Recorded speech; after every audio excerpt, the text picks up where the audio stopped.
예배의 그 교리문답, 밀리문답을 낭독하심으로 주일 예배로 나아가겠습니다.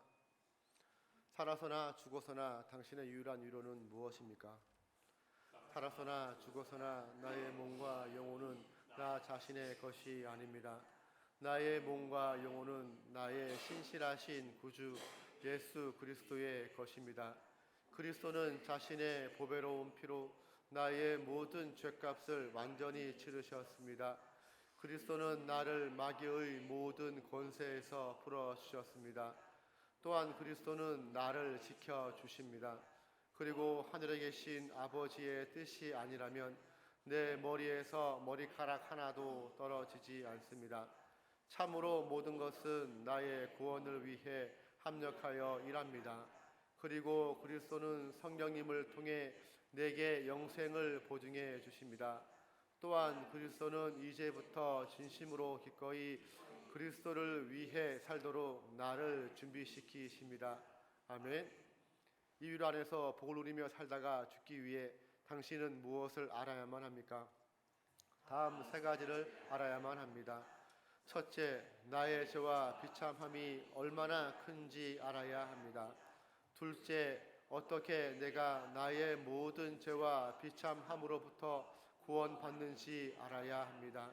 셋째, 어떻게 내가 그러한 구원을 주시는 하나님께 감사해야 하는지 알아야 합니다. 아멘.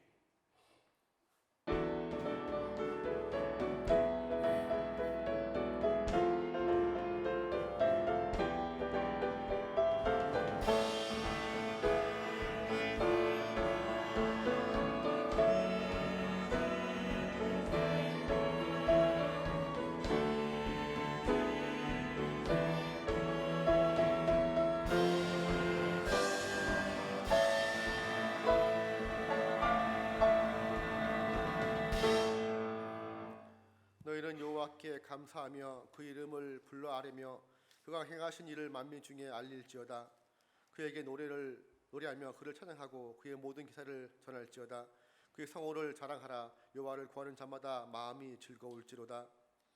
아멘. 만주의 주가 되시고 만왕의 왕 되신 아버지 하나님, 찬송과 영광과 경배를 올려드립니다. 거룩한 주일 아침에 세상의 쾌락과 육신의 정욕을 취하기 위하여 세상으로 나가지 아니하고 아버지께서 기다리고 계신 성전으로 나와 예배하게 하시니 참으로 감사드립니다. 이 소중하고 아름다운 예배를 통하여 삼일째 거룩하신 하나님의 임재를 경험하게 하시고 오직 하나님께만 영광 돌리는 시간 되게 하옵소서.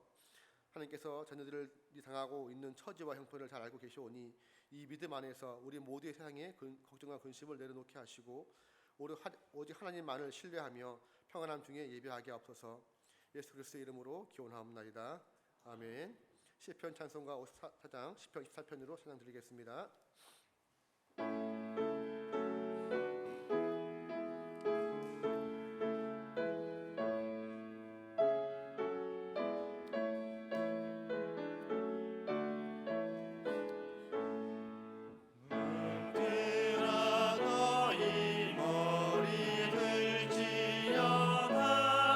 영원한 문들아 들릴지어다.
심경으로 우리 시행을 하나님 앞에 고백하겠습니다. 우리는 한 분 하나님 전능하신 아버지, 하늘과 땅의 창조주, 보이는 것과 보이지 않는 모든 것의 창조주를 믿습니다. 우리는 한 주님 예수 그리스도, 하나님의 독생자, 만세 전에 성부에게서 나신 분, 하나님 중에 하나님, 빛 중에 빛, 참 하나님 중에 참 하나님이신 분, 곧 독생하셨고 지으심을 받지 않으셨으며 아버지와 함께 한 본질에 속하신 분을 믿는데, 그 분으로 말미암아 만물이 지음 받았습니다. 그 분은 우리 사람을 위하여 그리고 우리의 구원을 위하여 하늘에서 내려오셨으며 성령으로 동정녀 마리아에게서 육신을 입어 사람이 되었습니다. 그 분은 우리를 위하여 본디오 빌라도 치하에서 십자가에 못 박히시고 고난 받으시고 장사 되시고 사흘 만에 성경대로 부활하시고 하늘에 오르셨으며 그리고 아버지 하나님의 우편에 앉아 계시고 산자와 죽은 자를 심판하시려 영광 중에 다시 오실 것이며 그분의 왕국은 영원할 것입니다. 그리고 우리는 성령님 생명의 주이시며 생명을 주시는 분, 성부와 성자로부터 나오시고 성부와 성자와 함께 경배와 영광을 받으시며 선지자들을 통하여 말씀하신 분을 믿습니다. 우리는 하나의 거룩한 보편적이고 사도적인 교회를 믿습니다. 우리는 죄의 용서를 위한 한 세례를 인정하며 죽은 자들의 부활과 오는 세상의 생명을 고대합니다. 아멘. 하나님께서 우리에게 주신 언약의 말씀 십계명을 다 함께 교독하겠습니다. 나는 너를 애굽 땅 종되었던 집에서 인도하여 내 하나님 여호와니라. 나 외에는 다른 신들을 내게 두지 말지니라.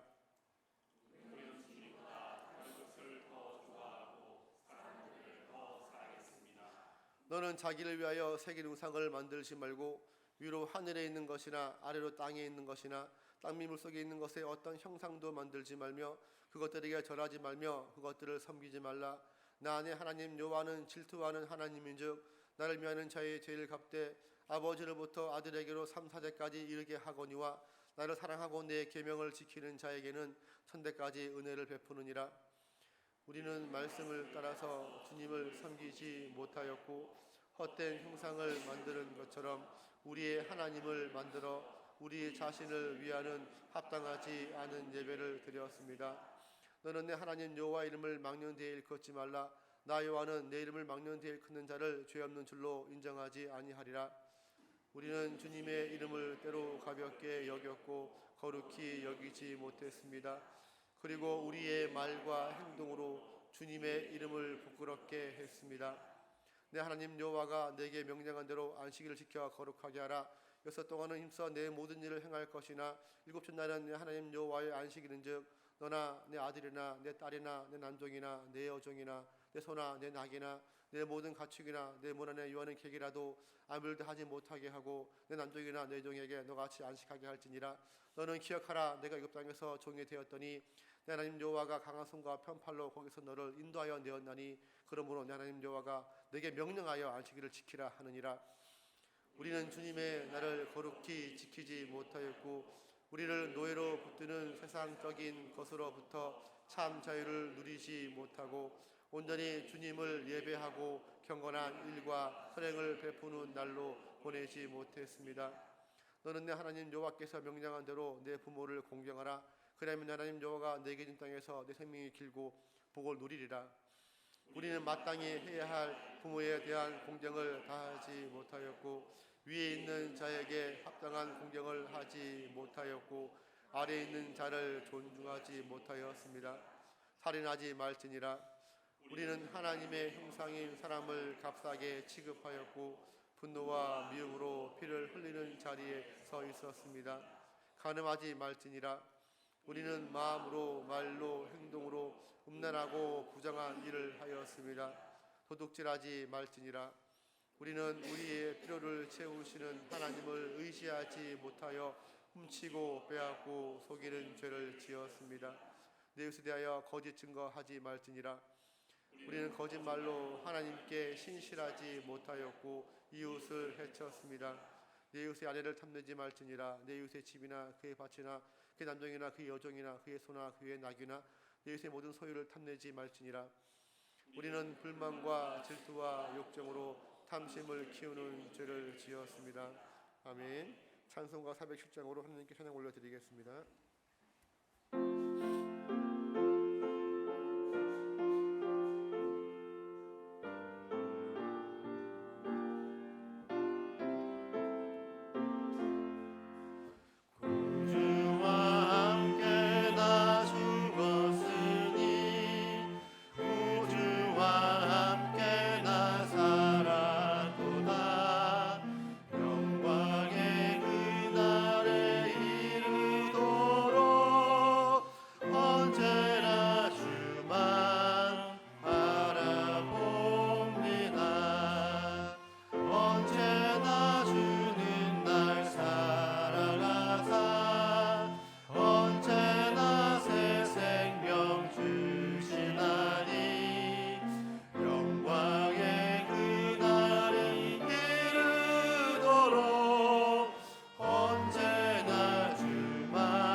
이 세상을 살아가사 말씀이 육신이 되어 오셔서 가르치시고 회복시키시며 모든 죄와 허물까지 대속하여 주시되 항상 성부 성령 하나님과 동행하신 주님, 하나님과 인격적으로 동행하며 하늘에 속한 자녀의 삶이 무엇인지 몸소 보여주신 성자 하나님께 찬송과 영광을 올려드립니다. 4박 5일간의 교육부 수련을 통하여 우리의 신앙이 단순한 종교적 행위나 의례의 반복이 아니라 살아계신 하나님과의 인격적인 관계 속에서 피조 세계를 누리게 하시고 삶에 깊숙이 뿌리내린 죄와 사탄의 유혹을 끊어내며 하나님의 자녀된 삶을 사는 훈련과 교육을 은혜 가운데 마치게 하시니 감사를 드립니다. 하오나 끊임없는 교육과 훈련에도 우리는 늘 죄와 공존하며 주님께 범죄하였음을 고백하오니 우리의 악함을 용서하여 주시옵소서. 주님과 동행하며 교통하는 것이 영적 체험의 차원을 넘어 인생의 방향성과 결단을 이끌어내는 실질적인 능력이 되게 하옵시되 그것을 믿음의 전부로 여겨 자기 신념에 매몰되지 않게 하옵소서. 저희에게 하나님의 통치와 섭리를 이해하고 해석하는 능력과 성령님의 내적 음성과 말씀을 통한 분별력을 허락하사 성령님의 음성에 민감하게 반응하여 복음을 위해 자기의 삶을 온전히 드리는 것이 당연한 우리의 일상이 되게 하옵소서. 또한 인생의 시련과 상처 속에서 하나님의 선하심과 신실하심을 신뢰하며 모든 것을 선으로 바꾸시는 은혜를 경험하게 하옵시고 하나님의 구속의 역사가 우리 삶을 통해 이루어지는 것을 발견하는 기쁨을 날마다 누리게 하옵소서. 죄로 인하여 혼탁한 이 세상이 창조주의 권위와 대속의 은혜 아래 정결하게 하옵시고 하나님의 자비와 용서의 은혜로 이웃 간의 나눔과 나라와 민족 간의 평화가 임하게 하옵시며 깨어있는 진리를 사모하고 말씀대로 삶을 살아내리는 주의 자녀들을 통하여 공의와 정의가 강같이 흘러넘쳐 모든 죄악과 음란이 힘을 잃고 패인 곳이 메워지고 굽은 것이 곧아지며 높고 낮은 험한 것들이 평탄하여져서 오직 하나님의 영광만이 드러나게 하옵소서. 인생의 끝자락에서 몸과 마음이 약해지고 외로움과 허탄함과 두려움 가운데 있는 어르신들을 기억하사 비록 시간이 흘러 역할이 바뀌고 어떠한 모양으로 변모하였을지라도 사랑하시며 사용하시는 하나님께서 연약한 영과 육을 어루만지사 풍성한 위로와 평강을 허락하옵소서.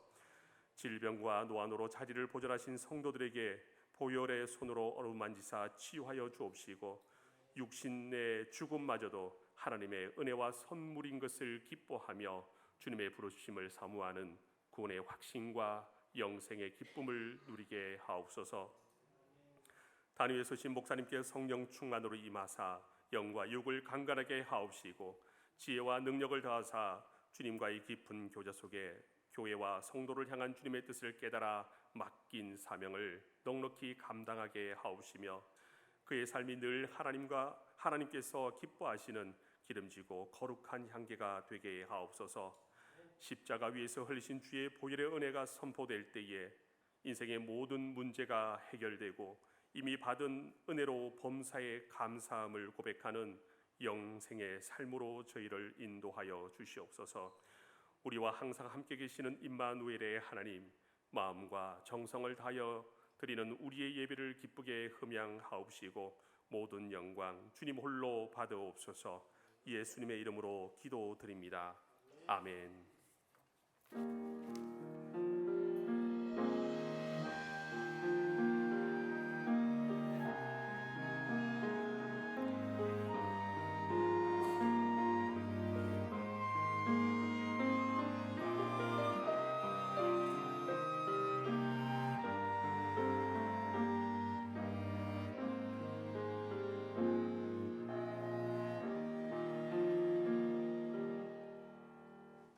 하나님께서 오늘 우리에게 주시는 말씀을 마태복음 8장 1절에서 4절 말씀입니다. 한 절씩 교독 후 마지막 들은 합독하겠습니다. 그때 제자들이 예수께 나와 이르되 천국에서는 누가 크니이까? 예수께서 한 어린아이를 불러 그들 가운데 세우시고 이르시되 진실로 너희에게 이르노니 너희가 돌이켜 어린아이들과 같이 되지 아니하면 결단코 천국에 들어가지 못하리라. 그러므로 누구든지 이 어린아이와 같이 자기를 낮추는 사람이 천국에서 큰 자니라. 아멘. 제2 피전 찬양으로 한 찬양 올려드리겠습니다.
오늘 본문은 그 유명한 천국의 입성 자격으로서 그것도 우리 주 예수님께서 직접 말씀하신 자격입니다.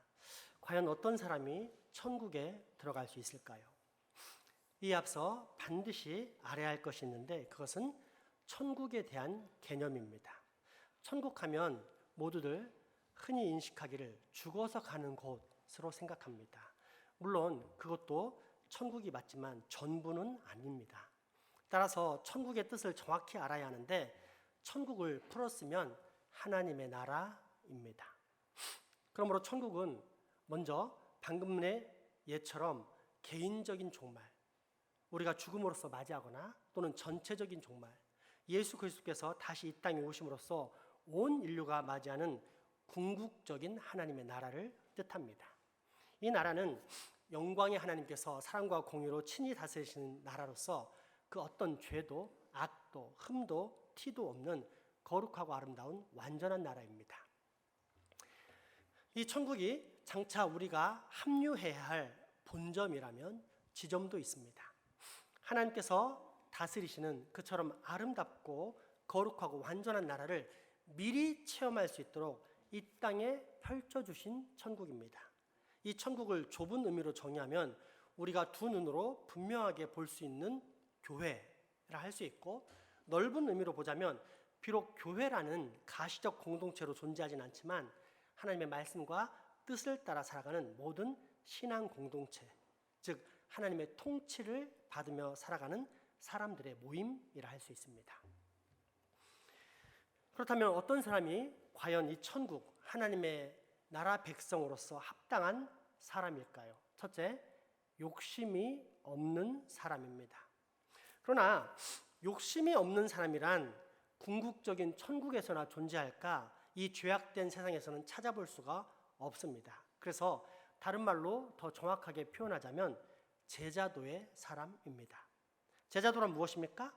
몇 주 전에 배웠듯이 자기를 부인하고 자기 십자가를 지는 삶입니다. 변화산에서 내려오사 귀신 들린 아이를 고치신 예수님께서는 그곳을 떠나 갈릴리로 돌아오셨습니다. 이때 다시 제자들에게 당신이 예루살렘에 가셔서 악한 자들의 손에 넘겨져 고난을 받고 죽임당한 후 사흘 만에 부활하실 것을 이야기하십니다. 제자들은 그렇게 예수님의 순환과 부활이라는 복음의 사실을 거듭 듣게 됩니다. 그런데 이처럼 반복적으로 분명한 계시를 받았음에도 불구하고 제자들은 전혀 그 뜻을 깨닫지 못했습니다. 예수님이 왜 돌아가셔야 하지? 그리고 자꾸 말씀하시는 부활이라는 것이 도대체 뭐지? 라고 생각할 뿐이었습니다. 오죽했으면 마지막 십자가 죽음을 맞이하기 위해 예루살렘으로 향해 가시는 상황 속에서도 제자들 중 가장 중요한 제자라고 할 수 있는 야고보와 요한이 어머니랑 같이 예수님 앞에 나왔을 때 그 어머니가 이런 요청을 했겠습니까? 주님께서 메시아로서 새로운 왕국을 만드시게 되면 저희 자식 하나는 주님의 좌편에, 하나는 우편에 서게 해주십시오. 최소 6개월입니다. 예수님께서 순환 받으신 때로부터 거꾸로 계산하면 예수님께서 당신의 십자가 순환을 예고하신 것은 6달 전부터입니다. 하지만 아무리 들어도 쇠귀의 경읽기일 뿐 깨닫지를 못했습니다. 왜일까요? 욕심 때문입니다. 제자들의 마음은 항상 예수님은 메시아요, 그러므로 다윗처럼 이 땅에 위대한 나라를 세우시고 그 나라의 왕으로 군림하실 것이다 로 가득했습니다. 때문에 이후에 어떤 자리를 차지하냐가 중요했습니다. 꼴찌가 되면 실패한 것입니다. 그래서 그러면 우리 가운데 누가 그 나라에서 가장 중요한 사람이 될 것인가 라는 대화가 오갔는데, 이 대화가 얼마나 구체적이고 치열했으면 마가복음은 이에 대해서 논쟁, 즉 심각한 말다툼이 일어날 정도였다고 기록합니다. 오늘 본문과 평행 본문인 마가복음 9장 33절에서 35절까지의 말씀을 표준 세번역으로 봉독하겠습니다. 그들은 가버나움으로 갔다. 예수께서 집안에 계실 때에 제자들에게 물으셨다. 너희가 길에서 무슨 일로 다투었느냐? 제자들은 잠잠하였다. 그들은 길에서 누가 가장 큰 사람이냐 하는 것으로 서로 다투었던 것이다. 예수께서 앉으신 뒤에 12 제자를 불러 놓으시고 그들에게 말씀하셨다. 누구든지 첫째가 되고자 하면 모든 사람의 꼴찌가 되어서 모든 사람을 섬겨야 한다. 아멘. 제자도의 사람, 즉 예수님께서 전해주신 복된 소식, 기쁜 소식은 죽을 수밖에 없는 죄인을 위해 아무런 죄가 없는 예수께서 기꺼이 대신 죽으신 희생과 헌신의 섬김인 것처럼 예수 그리스도를 구주로 믿는 제자 역시 예수님처럼 다른 사람을 사랑하는 섬김의 자리로 나아간다는 뜻이요, 바로 이 제자도의 사람이 천국 백성으로서 합당하다는 말씀입니다. 따라서 내가 제자의 길을 걸어가고 있는지 아닌지를 알 수 있는 분명한 방법은 자신 안에 일어나는 정욕과 탐심을 부인하면서 복음을 위해서 기꺼이 자기 십자가를 지고 사는지에 대한 확인입니다. 반대로 여전히 내가 내 안에서 일어나는 자아중심적인 욕심을 취하고 있다면 아직 나는 천국 백성이 아니라는 뜻입니다. 왜냐하면 욕심의 성취는 하나님을 거역하는 증거요, 하나님을 거역하는 사람은 하나님을 왕으로 모시기를 거부하고 대신에 자신이 왕이 되어 사는 반역자이기 때문입니다. 그래서 여전한 죄악의 종, 마귀의 노예로서 결코 복음으로 받아들일 수 없는 영적으로 눈먼 상태, 아직도 거듭나지 않은 상태이기 때문입니다. 서울의 한 중형교회에서 부목사로 일할 때였습니다. 어느 날 담임 목사님으로부터 한 그룹의 남성 성경 공부를 지시받았는데 매우 가기가 싫었습니다. 이유인즉슨 그 모임에 참석한 대부분의 사람들이 소위 반 담임 목사파로서 담임 목사를 반대하는 주로 장로, 안수 집사들로 이루어져 있었기 때문입니다. 담임 목사님을 싫어하는 사람들이 부목사를 좋아하겠습니까? 좋아한다면 한 가지 이유입니다. 담임 목사를 같이 싫어하고 비방하는 부목사로서 같은 편이기 때문입니다. 그러다 보니 담임 목사 입장에서는 6명의 부목사들 중 그나마 당시 가장 순수하게 보이는 막내인 저를 보냈던 것입니다. 그렇게 파송되어 맞이하게 된 성경 공부 첫 시간이었습니다. 아니나 다를까 모인 중직자들 표정에는 불만이 가득했고 다들 갑자기 왜 안 하던 성경 공부를 시키는가라는 표정으로 분노에 차 있었습니다. 이미 짐작했고 또 나중에 확인한 바로는 이 모든 것들이 담임 목사가 자신들을 길들이려는 계획, 요즘 말로 가스라이팅 하려는 것이다 라는 그런 마음가짐으로 그렇게 성경 공부를 시키는 것이라는 생각에 그처럼 반발심으로 가득 찼었다는 것입니다. 그럼에도 불구하고 담임 목사님의 지시를 받은 저로서는 성경 공부를 시작할 수밖에 없었는데 채 10분도 안 돼요. 너무도 어이없는 큰 반대의 소리와 함께 파국을 맞이하게 됩니다.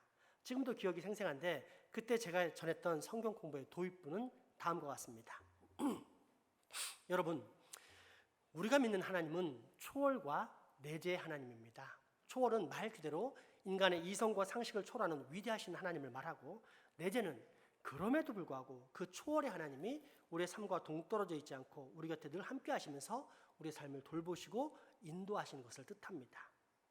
그래서 우리가 믿는 하나님을 초월과 내재의 하나님이라고 부릅니다. 이를 편의상 구분하자면 초월의 하나님은 큰 하나님, 내재의 하나님은 작은 하나님이라 정의할 수 있습니다.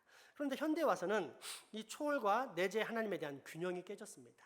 크고 위대하며 경외받기 합당하신 초월하신 하나님에 대한 감각은 상실하고 대신 내가 힘들 때면 언제나 찾아와 나를 도우시는 내 인생의 도우미처럼 생각하는 왜곡된 내재의 하나님을 붙잡는 환경 속에 살다 보니까 현대인들의 균형 잡히고 건강한 신앙이 무너져 버린 것입니다. 바로 그때였습니다. 당시 교회에서 가장 선임격이라 할 수 있는 장로님이 발끈하는가 싶더니 저에게 삿대질을 하면서 이렇게 외쳤습니다. 지금 뭐라고 하는 거요?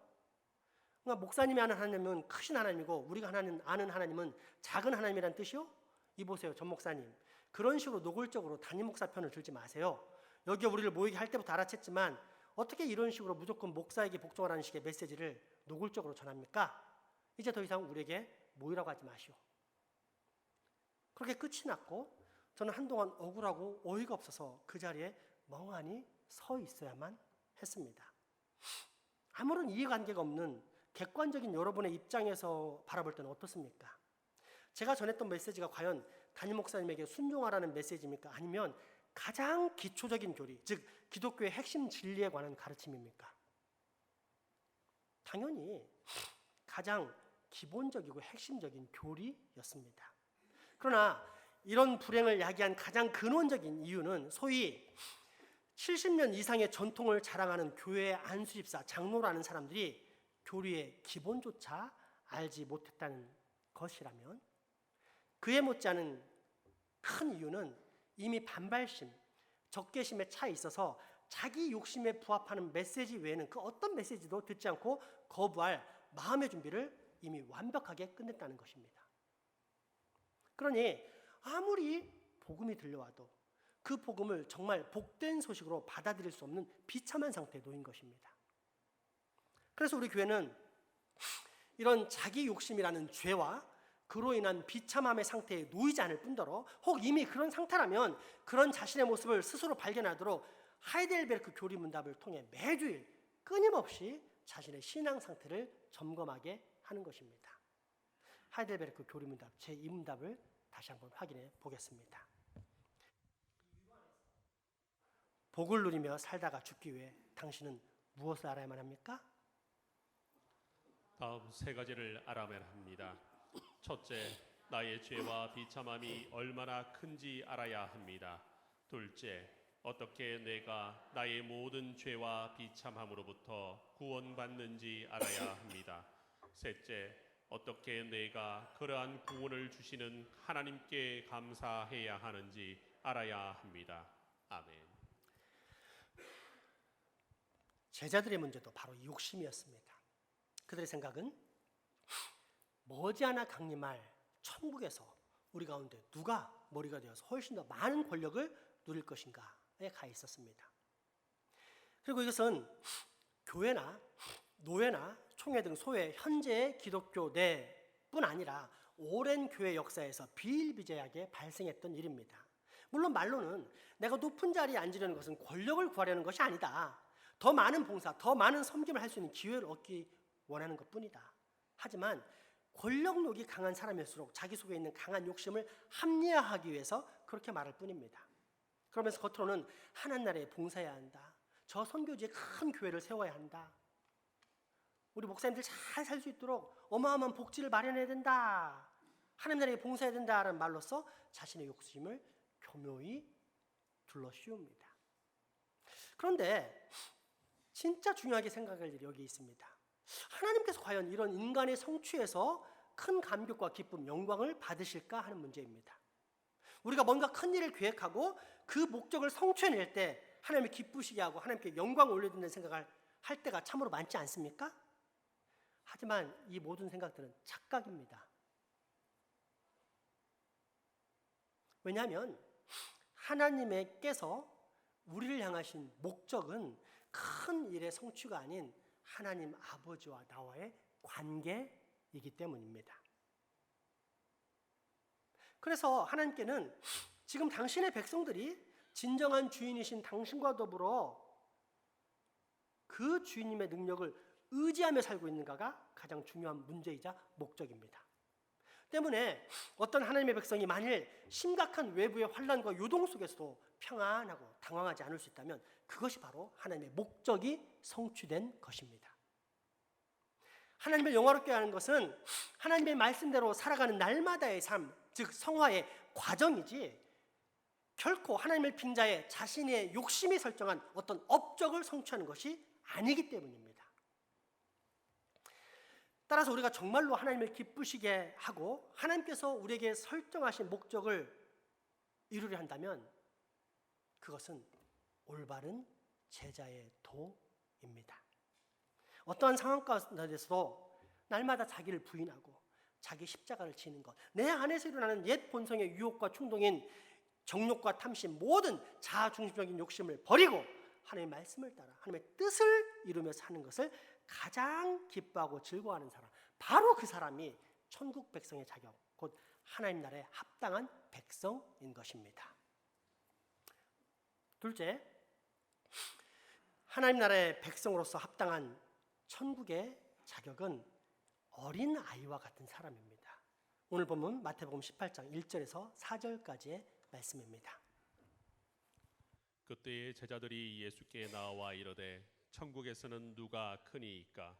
예수께서 한 어린 아이를 불러 그들 가운데 세우시고 이르시되 진실로 너희에게 이르노니 너희가 돌이켜 어린 아이들과 같이 되지 아니하면 결단코 천국에 들어가지 못하리라. 그러므로 누구든지 이 어린 아이와 같이 자기를 낮추는 사람이 천국에서 큰 자니라. 아멘.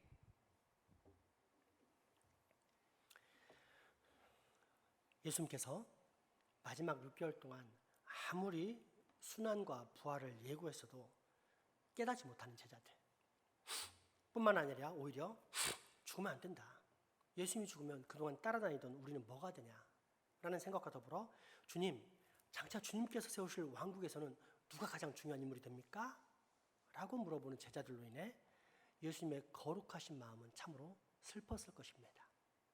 왜냐하면 지금 그들이 생각하는 천국, 메시아 왕국은 예수님께서 그토록 강조했던 변화된 새로운 피조물의 내용이 들어있는 새로운 세계가 아니었기 때문입니다. 대신 제자들의 생각은 여전히 동일했습니다.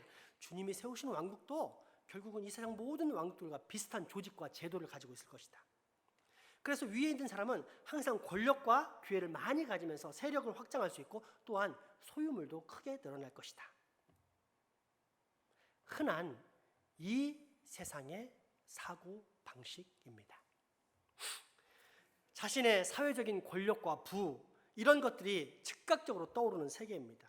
그렇게 제자들 역시 남의 머리가 되고자 했습니다. 위로 올라갈수록 주님을 더 잘 봉사하는 자리에 있게 되고 그렇게 될수록 그 나라에서 더 가치가 있고 유리하게 살게 되면서 또한 기회도 남보다 더 많아진다고 생각했기 때문입니다. 하나님 나라의 본질에 대해서 전혀 깨닫지 못한 채 여전히 히브리적 전통에 따라 물질적이며 현세적인 생각만을 한 것입니다. 그렇게 예수님께서는 당신께서 세우실 천국, 즉 하나님의 나라 또한 이 세상의 나라처럼 그 사회성의 기준에 있어서 정치, 경제적인 면이 가장 중요한 의미를 가졌을 것이라 생각한 제자들을 깨우치고자 하십니다. 그리고 그 결과 꺼내신 말씀이 바로 어린아이 같은 자들만이 천국에 들어갈 수 있다라는 말씀입니다. 이때 우리는 오해하지 말아야 할 것이 있습니다. 첫째는 겸손입니다. 어린아이는 어른들과 달리 겸손하기 때문에 하나님 나라에 합당하다는 생각입니다. 물론 일부는 맞지만 그것이 결코 예수님이 말하는 핵심은 아닙니다. 둘째는 순수함입니다. 어린아이는 너무도 순수해서 마치 천사와 같다. 그러니 천사가 천국에 사는 것처럼 어린아이에게 천국 백성의 자격이 주어지는 것은 너무도 당연하지 않은가? 라는 주장입니다. 그러나 어린아이에게도 역시 인간적인 부패와 타락이 있습니다. 성경을 보면 모든 인생은 죄악 중에 출생하였을 뿐 아니라 태중에 있을 때부터 죄인이라고 분명히 명시되어 있습니다. 따라서 어린아이의 순수함이란 어른에 비해 낮다는 상대적인 순수함을 말하지 결코 천국에 들어갈 만한 자격을 갖춘 절대적인 순수함을 뜻하지 않습니다. 더불어 성경은 결정적으로 어린아이에 대해서 그렇게 긍정적인 표현을 사용하지 않습니다. 예를 들어 사도 바울은 고린도전서나 에베소서에서 어린아이 같은 모습을 어리석고 연약하고 어둡고 무지한 존재라고 기록합니다.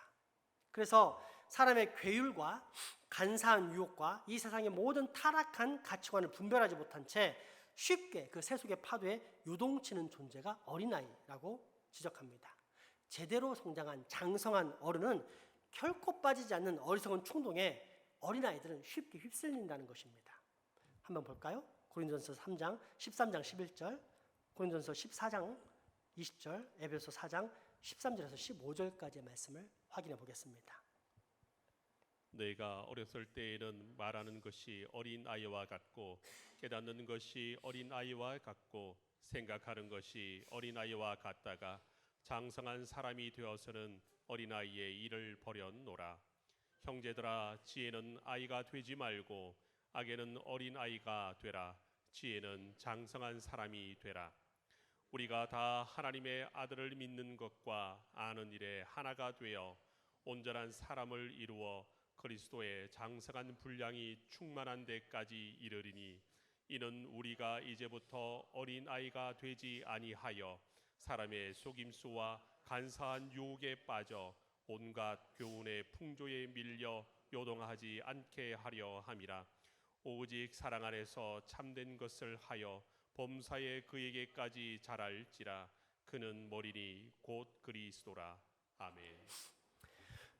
이처럼 성경은 어린아이 같은 모습, 특별히 어른이 되어서도 어린아이처럼 자기 욕심에 휩싸여 행동하고 말하고 생각하는 것에 대해서 매우 부정적인 평가를 내립니다. 그런데 예수님께서는 천국의 백성이 될 수 있는 자격은 어린아이라고 정확하게 지목하십니다. 겸손함도 순수함도 아닌데다가 오히려 무지와 어리석음으로 요동치는 유혹의 주인공을 왜 천국 백성의 기준으로 삼으셨을까요? 무기력 때문입니다. 지금 예수께서 지목하신 이 어린아이란 어른이 안을 수 있는 작은 아이를 말합니다. 웬만큼 커서 걸어다니고 뛰기도 하고 이야기도 잘하는 그런 아이가 아니라 그보다 훨씬 작은 더 어린 아이를 말합니다. 이처럼 젖된 지 얼마 안 되어 아장아장 걷는 아이에게서 사특한 마음을 발견할 수 있습니까? 어떤 명예나 지위를 얻으려 한다든지 남이 자기를 좋게 여기는 것을 기회로 삼아서 무엇인가를 성취해 보겠다든지 하는 그런 능력이 아직 발휘되지 않습니다. 소년이나 소녀의 시기만 되어도 벌써 그런 것들이 쉽게 발현되는 것이 죄성을 가진 사람의 모습입니다. 초등학교 때부터 왕따가 있는 것이 바로 인간의 그런 죄성이 발현되는 것입니다. 하지만 오늘 본문에 나오는 어린아이, 헬라어로 네피오스는 아직 어려서 말을 제대로 못하는 정도의 애를 뜻합니다. 예수님께서는 그런 어린아이에게 있는 순진성, 사기성이 없는 것, 또한 밤낮으로 사람들이 나를 어떻게 평가할까를 의식하지 않으며 또 나보다 남이 높아진다든지 낮아진다든지 하는 것도 거의 의식하지 않는 상태를 두고 말씀하신 것입니다.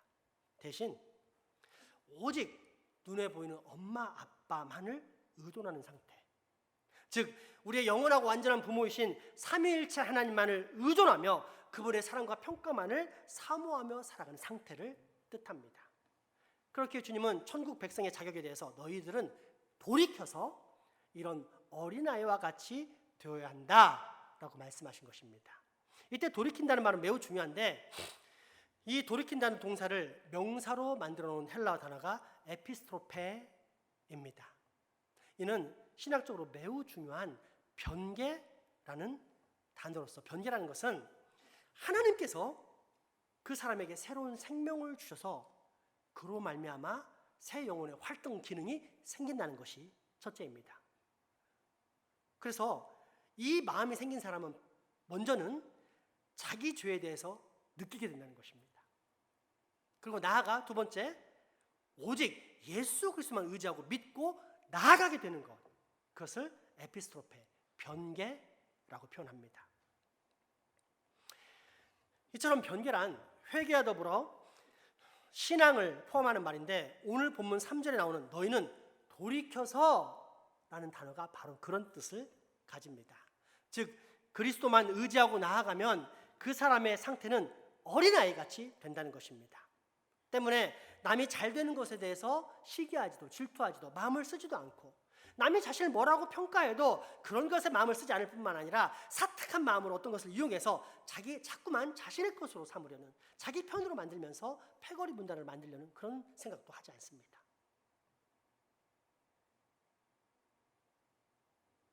말하자면 순진성, 무사기성, 무이기성의 상태로 하나님 나라에 들어간 백성들은 바로 이러한 상태에 있을 뿐 아니라 그러한 상태가 날마다 발전하게 되는 삶을 산다는 뜻입니다. 그러니 이런 천국, 하나님의 나라에 지위에 고하가 있겠습니까? 5달란트 받았다고 더 높은 사람이며 1달란트 받았다고 더 천한 사람이겠습니까? 아닙니다. 각자의 사명에 대한 분야와 분량만이 있을 뿐입니다. 하나님께서는 각 사람의 재능에 따라 적절한 사명을 주셨고 이 사명을 100% 완성했다면 그는 하나님 앞에서 100%의 인정과 평가를 받는다는 뜻입니다.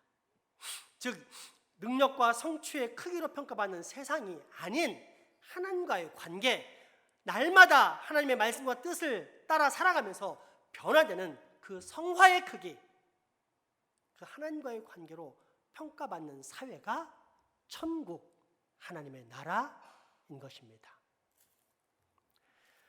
그러므로 그 천국이 이 땅에 펼쳐진 교회 또한 동일한 사회성이 적용될 수밖에 없습니다. 목사나 장로, 안수집사나 권사가 되었다고 또는 교회 오래 다녔다고 상명하복의 가치관과 권위주의로 아랫사람을 대하면서 자신을 높이면 그는 천국 백성이 아닙니다. 외형적으로는 하나님의 나라에 들어와 있지만 사실 그는 하나님 나라의 백성이라기보다는 하나님의 나라를 무너뜨리기 위해서 마귀가 뿌린 씨앗, 마귀의 졸개일 뿐입니다. 왜입니까? 천국은 높은 자리에 있는 사람이 권력을 행사하면서 횡포를 부리는 것이 당연한 것처럼 여겨지는 세상의 가치관이나 사회성과 달리 높고 낮은 자가 없이 오직 하나님께로부터 부여받은 사명의 자리를 기쁨으로 감당하는 사람들만이 있기 때문입니다. 그렇게 절대적인 하나님의 권위에서 비롯된 거룩한 사명의 감당의 자리, 바로 그 자리에서 목사로서, 장로로서, 권사로서, 안수집사로서의 사명 역할을 감당하면서 서로를 존중하며 사랑하고 그리스도 안에서 연합을 추구하며 살아가는 사람, 그 사람이 바로 천국 백성인 것입니다. 그러므로 여러분, 내가 천국 백성인지 확인하고 싶습니까? 천국 백성이 되고 싶습니까? 그렇다면 생명의 영을 부어주시는 하나님께 내게 새로운 영, 거룩한 영, 예수 그리스도의 영, 성령님의 임재와 충만을 허락해달라고 간구하십시오. 나아가 그렇게 새로운 영을 받아 이미 천국 백성이 되었다면 날마다 천국의 백성답게 천국의 가치관, 천국의 사회성으로 이 세상의 사회성과 가치관을 타파하는 사람이 되십시오. 어린아이처럼 우리의 구원주요 신랑이자 부모이신 성부, 성자, 성령 오직 삼일체 하나님만을 간절히 의지하며 살아가십시오. 그러면 우리는 곧 하나님과 사람 앞에서 너는 분명한 천국 백성이다라는 평가를 받는 확실한 하나님 나라의 백성으로 서게 될 것입니다. 오늘 본문 마태복음 18장 1절에서 4절까지의 말씀입니다. 그때에 제자들이 예수께 나와 이르되 천국에서 누가 크니이까? 예수께서 한 어린 아이를 불러 그들 가운데 세우시고 이르시되 진실로 너희에게 이르노니 너희가 돌이켜 어린 아이들과 같이 되지 아니하면 결단코 천국에 들어가지 못하리라. 그러므로 누구든지 이 어린 아이와 같이 자기를 낮추는 사람이 천국에서 큰 자니라. 아멘. 은혜와 평강의 하나님 아버지, 오늘 우리로 천국 백성임을 확증하는 방법, 천국 백성이 되는 길을 가르쳐 주셔서 감사합니다. 바로 없기는 세월이 흐를수록 나로 더욱더 순진성, 무사기성, 무위기성을 갖춘 어린아이처럼 되게 하사 내가 늘 아버지 품 안에 안연히 거하는 천국 백성으로 사는 확신의 복을 마음껏 날마다 그리고 평생토록 누리게 하여 주옵소서. 예수님의 이름으로 기도합니다. 아멘. 헌금하시겠습니다.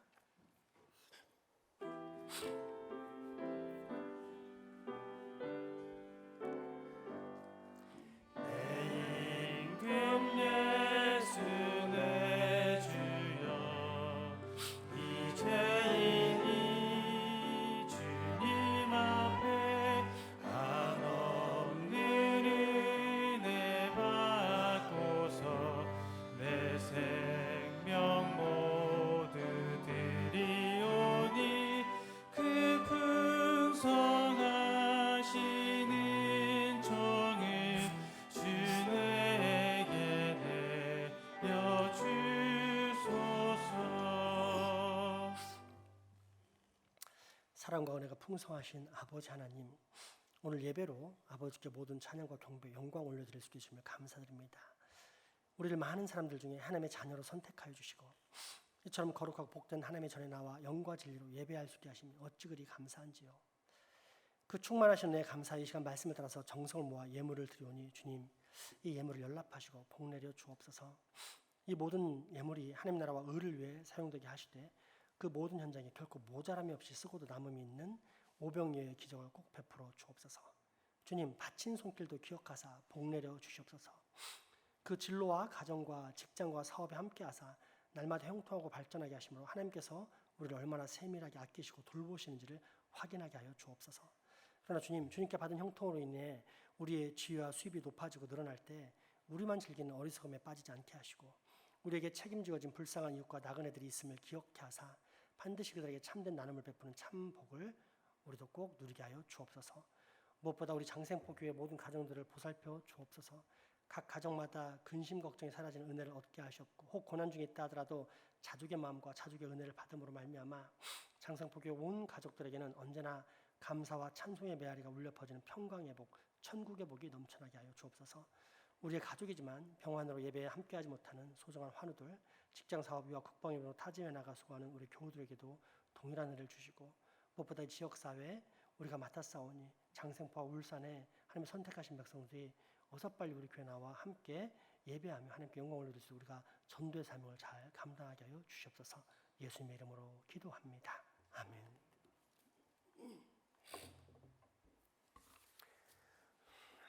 교회 소식 전해드립니다.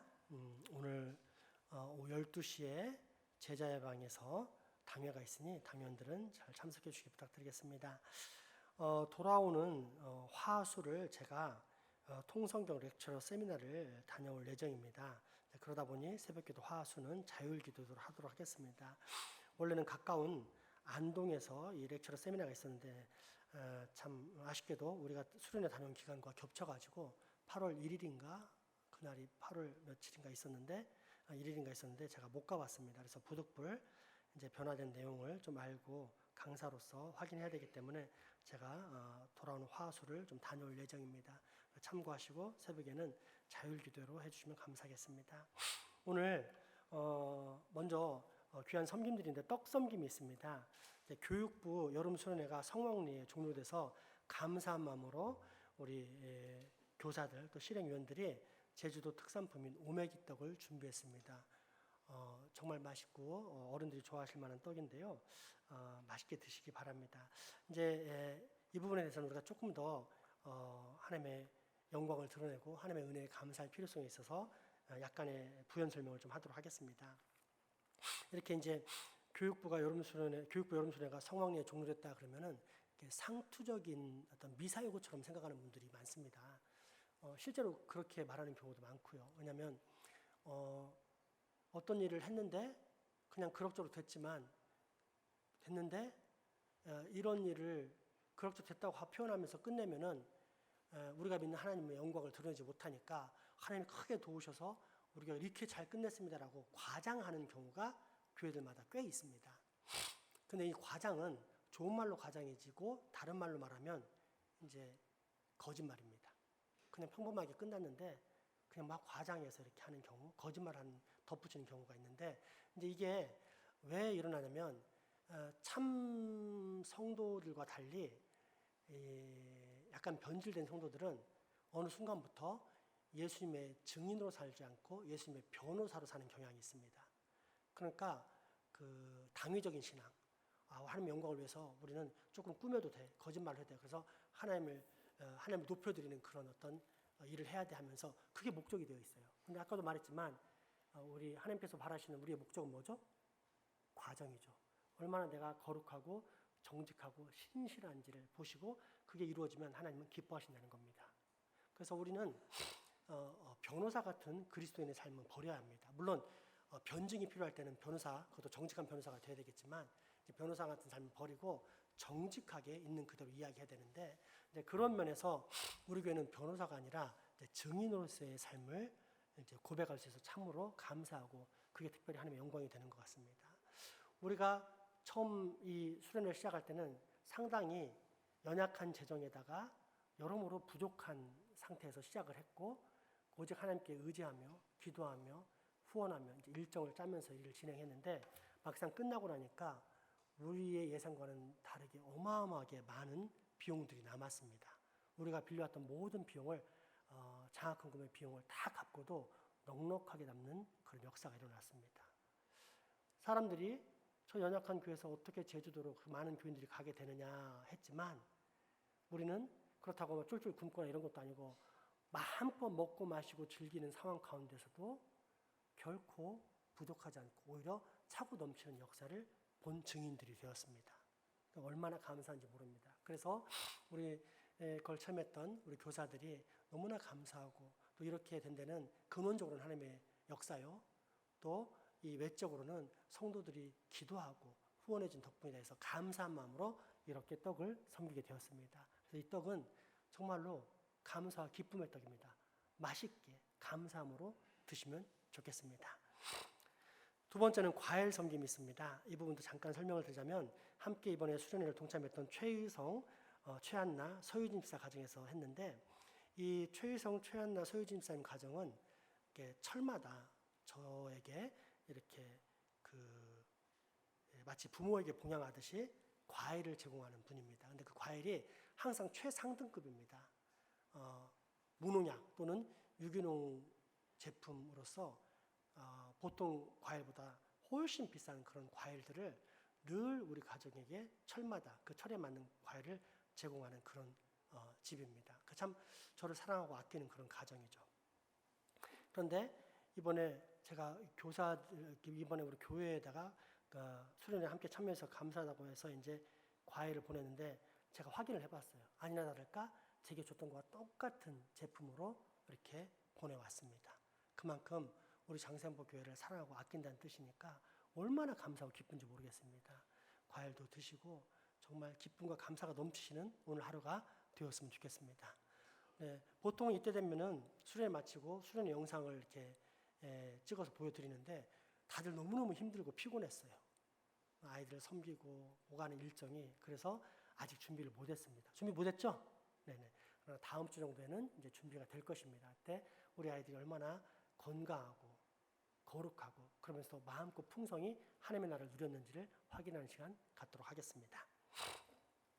오늘 8월 첫 주라 생일 축하가 있습니다. 아래 보시면 저를 포함해서 이혜경 성도님, 조민양 집사님, 이은호 학생, 이문길 집사님, 최주환 학생, 최현우 학생 이렇게 열정적인 8월에 출생자가 있으니까 밑에서 이렇게 함께 크게 축하해 줬으면 좋겠습니다. 교우 동정 보시겠습니다. 제 동정은 이미 말씀드렸고요. 김서대 권사님이 동강병원에서 중구 복산동에 있는 우리 요양병원 315실로 옮기셨습니다. 면회는 문자로만 물어봐야 되는데 그 문자를 저희 당원들이 가지고 있으니까 당원들 통해서 면회 가시면 물어보시고 하루 전에 예약을 해야만 된다고 합니다. 시간 되시는 분 물어보시고 또 못 가시는 분들은 여기서 우리 김서대 권사님 위해서 간절히 기도해 주셨으면 감사하겠습니다. 주보에는 없지만 또 다른 환우 소식도 있습니다. 우리 양희정 장로님이 내일 이번 주부터 한 2, 3개월간 각종 검사와 시술, 치료 등을 하게 됩니다. 그래서 잘 치료받을 수 있도록 그 육체의 강건함을 주시고 마음의 평안함을 주시고 오히려 그 병상의 시간, 고난의 시간이 하나님과 함께하는 깊은 축복의 시간 되도록 생각날 때마다 같이 기도해 주셨으면 좋겠습니다. 네, 이제 마지막 광고입니다. 이제 우리가 마지막 폐회 인사를 하면서 서로 안아주면서 인사를 하는데 제가 참 감동 깊게 들은 게 뭐냐면 한 집사님 한 분이 아이들을 안아주면 그 아이들의 특성에 맞게 이렇게 축복하고 또 뭐라고 하죠? 격려해주고 위로해주고 이제 이렇게 인사를 한다고 하는 거예요. 너무 좋습니다. 너무 그렇게 어떤 분명한 근거를 가지고 너는 이래서 참 예쁘다, 이래서 참 복된 아이다 하고 이렇게 상황에서 이런 위로를 받는다고 위로해주는 건 너무너무 좋은 그 메시지입니다. 그런 가족들이 많았으면 좋겠습니다. 그런데 만약 어느 날은 내가 피곤할 수도 있고 말할 수 있는 어떤 생각의 능력이 딸릴 수도 있고 하잖아요. 그러면 그날은 입을 다물고 있어야 되느냐? 그렇지 않죠. 우리가 인사를 해야 되죠. 근데 그 인사법이 뭐냐면은 항상 존경합니다. 자기보다 윗사람이나 지위가 높은 사람, 외적으로 지위가 높은 사람이 있으면 항상 존경합니다. 이렇게 인사를 해주시고요. 그 다음에 같은 나이나 또 아랫사람이 있으면은 우리 천국은 항상 이렇게 존중하는 문화잖아요. 그래서 항상 존중합니다. 이렇게 인사를 해주시기 바랍니다. 이것도 귀찮으면 항존 이러면 됩니다. 그럼 여기에 다 포함이 되어 있습니다. 근데 제가 이 인사법을 오늘부터 하려고 계획을 하고 있었는데 마침 준비하는 설교가 의도하지 않았지만 딱 맞게 이렇게 천국의 사회성은 서로 존중하는 거라는 걸 이렇게 배우게 된 걸 보면서 하나님이 이런 인사를 기뻐하실 거라 생각을 합니다. 아시겠죠? 자, 저보다 지위나 나이에 있어서 윗사람이다. 어떻게 말하죠? 항상 존경합니다. 나랑 동급이거나 또 나보다 나이 어린 자녀들입니다. 어떻게 말하죠? 항상 존중합니다. 이것저것도 귀찮다. 나는 말을 짧게 하고 싶다. 시작. 항존 이렇게 하면 됩니다. 이렇게 마지막 인사를 함께 나눴으면 좋겠습니다. 우리 마지막 폐 찬양 하겠습니다.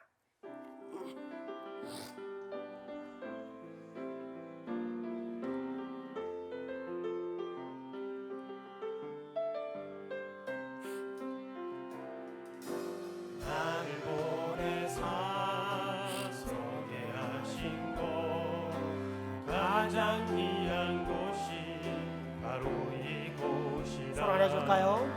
내게 주신 곳 광야와 같아도 믿음과 소망 가지고 최선을 다하리. 나의 작은 삶 주께 드릴 때 나의 삶을 통해 주 영광 받으리. 내게 맡기신 가장 귀한 이곳 감사와 순종으로 오늘을 살리라. 나의 일상을 통해 하나님께 영광을, 나의 일상을 통해 생명의 복음을, 내게 맡기신 이곳 나를 부르신 곳에 하나님의 나라가 이루어지길 원합니다. 나의 일상을 통해 하나님께 영광을, 나의 일상을 통해 생명의 복음을, 내게 맡기신 이곳 나를 부르신 곳에 하나님의 나라가 이루어지길 원합니다. 우리 주 예수 그리스도의 은혜와 하나님의 크신 사랑과 성령님의 교통하심이 이제후로 우리 주 예수 그리스도께서 가르쳐 주신 하나님 나라의 백성이 되는 유일한 방법인 거룩한 어린아이가 되어 살아가겠다라며 다짐하고 결단하는 여기 모인 모든 주의 자녀들의 머리 위와 가정, 이웃, 그 후손들에게 지금부터 영원토록 함께 하시기를 간절히 축원하옵나이다. 아멘.